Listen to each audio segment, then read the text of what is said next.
በዓሉን ምክንያት በማድረግ በመብላት በመጠጣት ለመብላትና ለመጠጣት በመዘጋጀት ነው ቆርጠን የተነሳ ነው።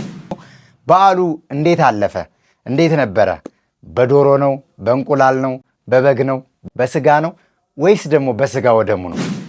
በቤተ መቅደስ የሚፈሰውና የሚሰዋው መስዋዕት ንጹህ ደም የሚበላውና የሚጠጣው አጣ። ንጹህ ደምና ንጹህ ስጋ ከትንሣኤ በኋላ እስከ ዕርገት ድረስ ቅዳሴ ያለ የማይመስለን፣ ጸበል መጠመቅ የሚቻል የማይመስለን፣ ወደ ቤተ ክርስቲያን ሄዶ አገልግሎት ማግኘት የማይመስለን ፍጡነ ረድኤት ሩፀተ ነፋስ አውሎ ለዘይፄዋ ከበተወክሎ ጊዮርጊስ ቅረብ ለምሕረት ወለተሳ ክርስቶስ ተንሥአ እሙታን በዐቢይ ኃይሎ ሥልጣን አሰሮ ለሰይጣን አግዓዞ ለአዳም ሰላም መእዜሰ ኮነ ፍስሐ ወሰላም። እንደምን አላችሁ ውድ የተዋህዶ ልጆች፣ በሀገር ውስጥና ከሀገር ውጭ የምትገኙ ኦርቶዶክሳውያን በሙሉ እንኳን ለጌታችን ለመድኃኒታችን ለኢየሱስ ክርስቶስ ለ2017 ለትንሣኤው በዓል በሰላም አደረሰን አደረሳችሁ። በዓሉ እንዴት አለፈ? እንዴት ነበረ? በዶሮ ነው? በእንቁላል ነው? በበግ ነው? በስጋ ነው? ወይስ ደግሞ በስጋ ወደሙ ነው? እንዴት ነበር በዓሉ? እግዚአብሔር ይመስገን እኛ ጋር በጣም ሰላም ነበረ። የትንሣኤው ጌታ ኢየሱስ ክርስቶስ ሞትን ድል አድርጎ የተነሳበትን የትንሣኤ በዓል እኛም በቤተ መቅደሱ ልጆቹ ተሰብስበን አክብረናል።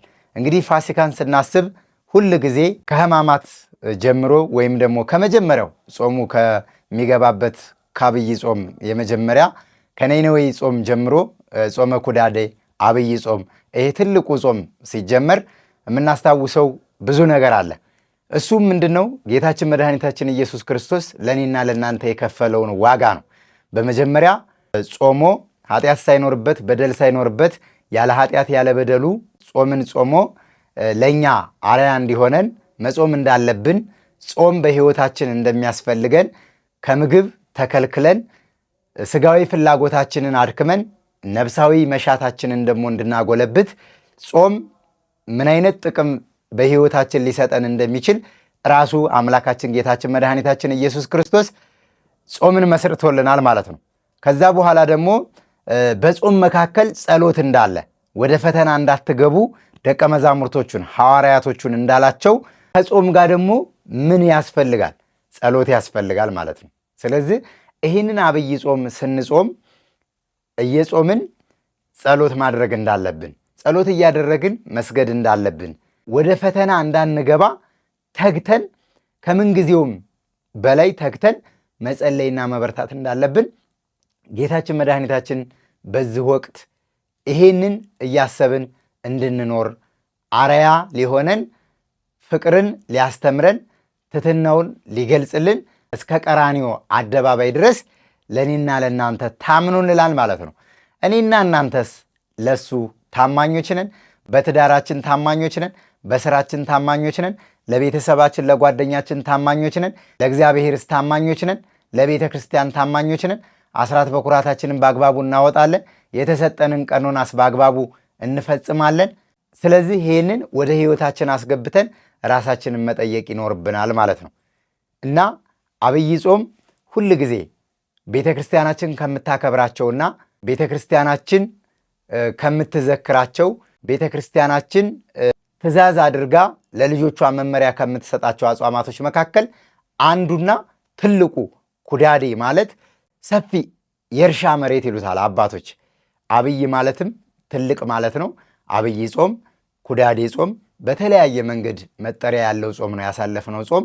ወደ ትንሣኤው እየቀረብን ስንመጣ ደግሞ ሰሞነ ሕማማት እንግዲህ ከዘወረደ ከመጀመሪያ ጀምሮ ጌታችን መድኃኒታችን ኢየሱስ ክርስቶስ ከሰማያት ሰማያት መውረዱን ከቅድስት ድንግል ማርያም በአጭር ቁመት በጠባብ ደረት ተወስኖ መወለዱን ወደ ምድር መንጣቱን ከመጀመሪያው ዘወረደ ብላ ቤተ ክርስቲያናችን ስም ሰይማ ቅድስት እንደዚሁ ገብርኄር ሕማማትና ትንሣኤ ድረስ ያሉትን ሰሞናቶች በየስም ስያሜ ሰጥታ በየሳምንቱ በየሰሞኑ የሚሰበኩና የሚሰጡ ትምህርቶች ትርጓሜ አላቸው ማለት ነው።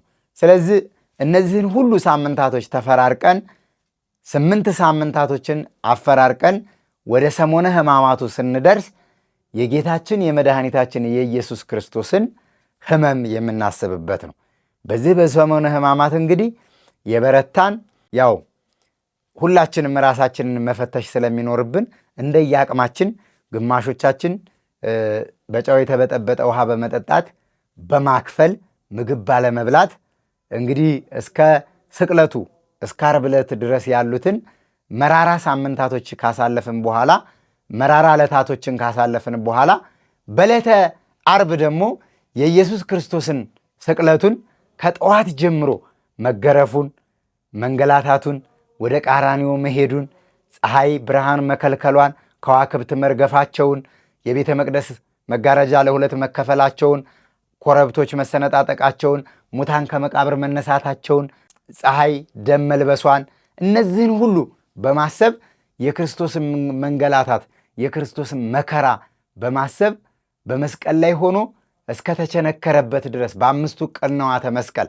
ሳዶር፣ አላዶር፣ ዳናት፣ አዴራ፣ ሮዳስ በሚባሉ በአምስቱ ቅንዋተ መስቀል ተቸንክሮ እስከተሰቀለበት ጊዜና ሰዓት ድረስ ያሉትን ግርፋቶችንና መንገላታቶችን እያሰብን ዓርብ ዕለታን በቤተ ክርስቲያን ሐዘን ለብሰን በቤተ ክርስቲያን ማቅ ለብሰን እየወደቅን እየተነሳን አሳልፈናል ማለት ነው። እንግዲህ ይችን ቀዳሚት ሱር የተሻረችዋን ቅዳሜ እንግዲህ ለሥጋው ደሙ የምንዘጋጅ ልብስ በማጠብ ገላችንን በመታጠብ ቀድመን ራሳችንን ወደ ቤተ ክርስቲያን ለመሄድ ልብሳችንን በማስተካከል ራሳችንን በማዘጋጀት እንዲሁም ደግሞ ለበዓሉ ደግሞ ቤተሰብ ዶሮውን፣ እንቁላሉን፣ ስጋውን ያው ባህልም ስለሆነ እንደ ተለምዶም የሚወሰድ ብዙ ነገር ስላለ እሁድ ደግሞ ትንሣኤውን በቤተ ክርስቲያን አውጀናል።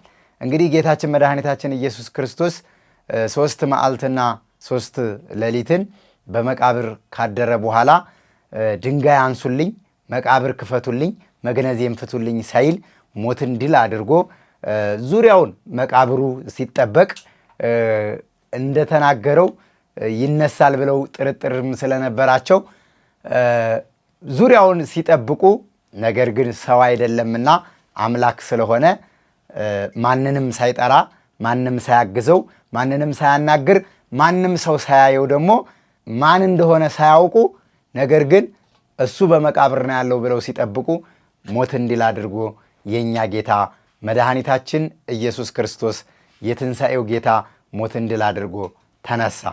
እኔና እናንተስ ከዛ ከነበርንበት ከወደቅንበት የኃጢአት ደዌ በምን አይነት መንገድ በዚህ ትንሣኤ ላይ ክርስቶስ ሲነሳ ከምን ተነስተናል? እኔና እናንተ በላያችን ያለብንን ኃጢአት አስነስተናል። በላያችን ያለብንን ክፋት አስነስተናል። በውስጣችን ያለውን ቂም አንስተናል። በምን መንገድ ተነሳን? እንደው በዓሉን ምክንያት በማድረግ በመብላት በመጠጣት ለመብላትና ለመጠጣት በመዘጋጀት ነው ቆርጠን የተነሳ ነው ወይስ ደግሞ በቤተ መቅደሱ ተገኝተን አማናዊ ሥጋውንና ደሙን በልተን ጠጥተን ተነስተን ይሆን? እስቲ ይህንን ወደ ራሳችሁ አምጡት።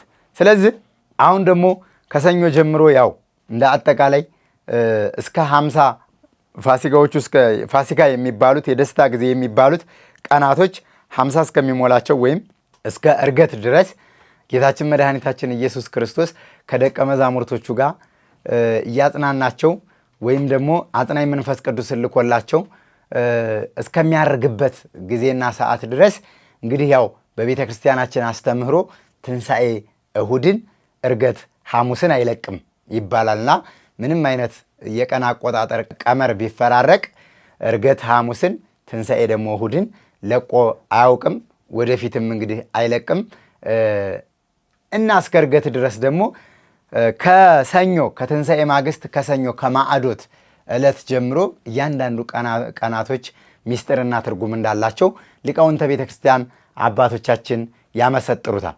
ስለዚህ እኔና እናንተስ በብዙዎቻችን ዘንድ ከትንሣኤ በኋላ እስከ ዕርገት ድረስ ቅዳሴ ያለ የማይመስለን፣ ጸበል መጠመቅ የሚቻል የማይመስለን፣ ወደ ቤተ ክርስቲያን ሄዶ አገልግሎት ማግኘት የማይመስለን፣ በቤተ መቅደሱ ተገኝተን ሥጋው ደግሞ ያለ የማይመስለን፣ አገልግሎቱ እስከ ዕርገት ድረስ የተቋረጠ የሚመስለን ብዙ ሰዎች እንኖራለንና አደራ ማለት የምፈልገው የደስታችንን ጊዜ በአግባቡ መጠቀም ይኖርብናል። እንደው 50ውንም ፋሲካ ይበላል ጾም የለም ስለተባለ አብዝተን በመብላት አብዝተን በመጠጣት አብዝተን በመስከር ወደ ሌላ አስፈላጊ ነገር ሄደን እንዳንወድቅ ይሄንን ሁላችንም ጥንቃቄ ልናደርግበት ያስፈልጋል። የቤተ ክርስቲያናችን አገልግሎት ክፍት ነው። ቅዳሴው አለ፣ ኪዳኑ አለ፣ የንግሃ ጸሎቱ አለ፣ የግል ጸሎቱ አለ። በቤታችን መጸለይ ይኖርብናል። በቤታችን እግዚአብሔርን ማሰብ ይኖርብናል። ወደ ቤተ ክርስቲያን መመላለስ ይኖርብናል። አገራችን ያለችው ስደት ላይ ነው። አገራችን ያለችው መከራ ላይ ነው። እኛ ያለነው ስደት ላይ ነው። እኛ ያለነው መከራ ላይ ነው። እየበላን አልጠገብንም፣ እየጠጣን አልረካንም። ምክንያቱም በቤተ ክርስቲያን የሚሰጠው ስጋውና ደሙ እናታችን ቅድስት ቤተ ክርስቲያን እጆቿን ዘርግታ ና ልጄ ስጋውን ብላ ደሙን ጠጣ በሕይወት ኑር፣ ነይ ልጄ ስጋውን ብይ ደሙን ጠጪ በሕይወት ኑሪ እያለች ሁሉ ጊዜ መልእክቱን ስታስተላለፍ እየሰማናት አይደለም። በቤተ መቅደስ የሚፈሰውና የሚሰዋው መስዋዕት ንጹሕ ደም የሚበላውና የሚጠጣው አጣ፣ ንጹሕ ደምና ንጹሕ ስጋ።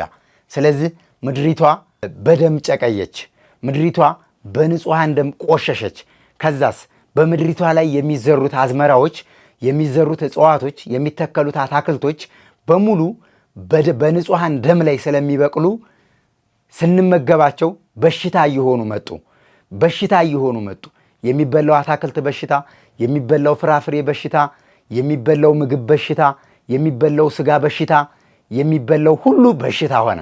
ምክንያቱም በንጹሐን ደም የቆሸሸ ስለሆነ እንደ ፍግ እንደ ማዳበሪያ እየተጠቀምን ያለነው የንጹሐንን ደም ስለሆነ፣ ስለዚህ ምድሪቷ በኃጢአት ስትቆሽሽ የምታበቅላቸውና የምትሰጣቸው ፍሬዎች በሙሉ በሽታዎች ሆኑ። በሽታው ሲበዛ መድኃኒቱ ራቀ። መድኃኒቱ በሕክምና መዳን የማይቻል ሆነ። አቅልሃለሁ አቅልሻለሁ በሚሉ በአዋቂዎች ሰዎች፣ ጥበበኛንን በሚሉ ሰዎች ስር በሚቆፍሩ፣ ስር በሚበጥሱ፣ ቅጠል በሚበጥሱ፣ ስር በሚቆፍሩ እንዲሁም ደግሞ ስርን በሚምሱ ሰዎች ዘንድ መድኃኒቱ መገኘት አልተቻለም። ዛሬም ነገም መድኃኒቱ ያለው ቤተ ክርስቲያን ነው። ንስሐ ስትገቡ፣ ጸበሉን ስትጠመቁ፣ ቅባ ቅዱሱን ስትተሻሹ፣ በመስቀሉ ስትዳሰሱ፣ እምነቱን ስትቀቡ ያለምንም ላብራቶሪ ያለምንም አልትራሳውንድ ያለ ኤምአርአይ ምርመራ በነፃ ትድናላችሁ። እንድናለን። ለዚህ ደግሞ በዚህ ሚዲያ ላይ የሚተላለፉ ምስክሮች፣ በዚህ ሚዲያ ላይ የሚተላለፉ መርሃ ግብሮች ለእናንተ በቂ ማረጋገጫ ናቸው። በርሜል ቅዱስ ጊዮርጊስ ላይ እስካሁን በምናውቀው ባለን ዳታና መረጃ 100,000 ሰው የሚበልጥ በኤልሻዳይ በጎ አድራጎትና መንፈሳዊ የጉዞ ማህበር ብቻ ወደ በርሜል ቅዱስ ጊዮርጊስ ጉዞ ሄደዋል። ከነዚህ ተጓዦች መካከል በዚህ ሚዲያ ላይ ከ250 ሰው በላይ፣ በኤልሻዳይ ኦርቶዶክሳዊ ሚዲያ ላይ ከ380 ሰው በላይ፣ በአጠቃላይ በዳታና በዶክሜንት የተያዘ ከ700 ሰው በላይ በሰው ዘንድ አይቻልም ተብለው የሞት ቀናቸው ከተቆረጠላቸው መኖር የምትችለው 3 ወር ነው፣ መኖር የምትችለው 3 ቀን ነው፣ መኖር የምትችለው 1 ዓመት ነው ተብሎ የሞት ደብዳቤ ማረጋገጫ ተጽፎላቸው በእግዚአብሔር ዘንድ ይህ አይሆንም እንደ ሰው አይደለም ተብሎ ተስፋቸው የተቀጠለላቸው፣ በሰው ዘንድ ግን ተስፋ የተቆረጠላቸው ብዙ ሰዎች ድነዋል። በቃልማ ስንቶች ነግረውናል። ስለዚህ እናታችን ቤተ ክርስቲያን የሁል ጊዜ መጠጊያችን፣ የሁል ጊዜ መጽናኛችን፣ የሁል ጊዜ ዋሻ መሸሸጊያችን ስለሆነች የቤተ ክርስቲያን አገልግሎት እንዳይደበዝዝ ሳይሆን እምላችሁ ወደ ቤተ ክርስቲያን ያላችሁ እንቅስቃሴና ወደ ቤተ ክርስቲያን ያላችሁ ሩጫ እንዳይቀር እንዳይሰናከል እንድታስቡበት ማሳሰቢያ እወዳለሁ። በሌላ ፕሮግራም እስከምንገናኝ ድረስ እኔ ወንድማችሁ አላየ ነበርኩኝ። ሁላችሁም በያላችሁበት ቦታ ሰላማችሁ ብዝት ይበል።